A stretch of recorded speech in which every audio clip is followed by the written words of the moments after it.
नमस्कार दोस्तों, आप सभी का स्वागत है मेरे चैनल पिंकी सहरावत पर। आज मैं आप सभी को चैत्र मास की सत्यनारायण की कथा सुनाने जा रही हूँ। आइए शुरू करते हैं सत्यनारायण की कथा। एक समय की बात है, योगीराज नारद जी दूसरों के हित की इच्छा के लिए अनेकों लोकों में घूमते हुए मृत्यु लोक में आ पहुँचे। यहाँ उन्होंने अनेक योनियों में जन्म प्राय सभी मनुष्यों को अपने कर्मों द्वारा अनेकों दुखों से पीड़ित देखा। उनका दुख देख नारद जी सोचने लगे कि कैसा यत्न किया जाए जिसके करने से नित्य रूप से मानव दुखों का अंत हो जाए। इसी विचार पर मानव मन ही मन करते हुए वह विष्णु लोक में गए। वहाँ वह देवों के इस नारायण की स्तुति करने लगे, जिसके हाथों में शंख चक्र गदा और पद्म थे, गले में वरमाला पहने हुए थे। स्तुति करते हुए नारद जी बोले कि हे भगवान, अतः अत्यंत शक्ति से प्रसन्न है, मन तथा वाणी भी आपको नहीं पा सकती है। आपका आदि मध्य तथा अंत नहीं है।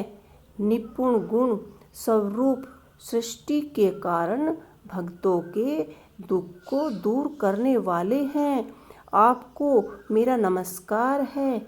नारद जी की स्तुति सुन विष्णु भगवान बोले कि हे मुनि श्रेष्ठ, आपके मन में क्या बात है?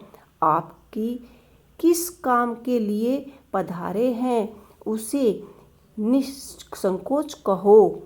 इस पर नारद जी बोले कि हे मृत्युलोक में अनेकों योनियों में जन्मे मनुष्य अपने कर्मों द्वारा अनेकों दुख से दुखी हो रहे हैं।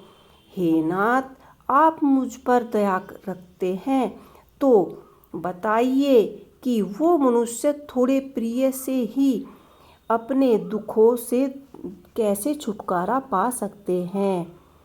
श्री हरि बोले कि नारद, मनुष्य की भलाई के लिए तुमने बहुत ही अच्छी बात पूछी है। जिससे करने से मनुष्य मोह से छूट जाता है, वह बात मैं कहता हूँ, उसे सुनो। स्वर्ग में, लोक में, मृत्यु लोक दोनों में एक ही दुर्लभ उत्तम व्रत है जो पुण्य देने वाला है।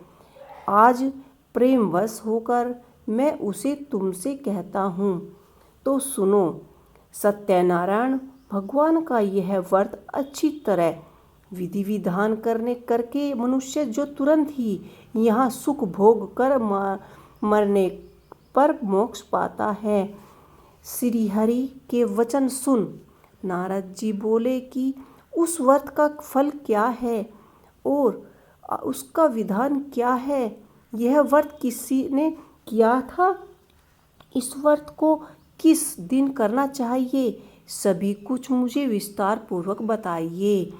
नारद जी की बात सुन श्री हरि बोले कि दुख व शोक को दूर करने वाला, यह सभी स्थलों पर विजय देने वाला, मानव को भक्ति व श्रद्धा के रूप में शाम को सत्यनारायण की पूजा धार्मिक प्रणाय होकर ब्राह्मणों व बंधुओं के साथ करनी चाहिए।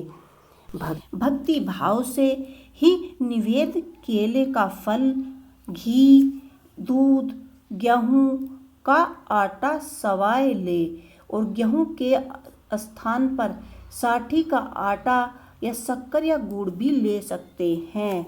ब्राह्मणों सहित बंधुओं को भोजन कराएं और उनके बाद स्वयं भोजन करें। भोजन भजन कीर्तन के साथ भगवान की भक्ति में लीन हो जाएं। इसी तरह से सत्यनारायण भगवान का यह व्रत करने वाले मनुष्यों की सारी इच्छाएं पूर्ण होती हैं। इस कलिकाल आर्थिक कलयुग में मृत्यु लोक में मोक्ष का यही एक सरल उपाय है।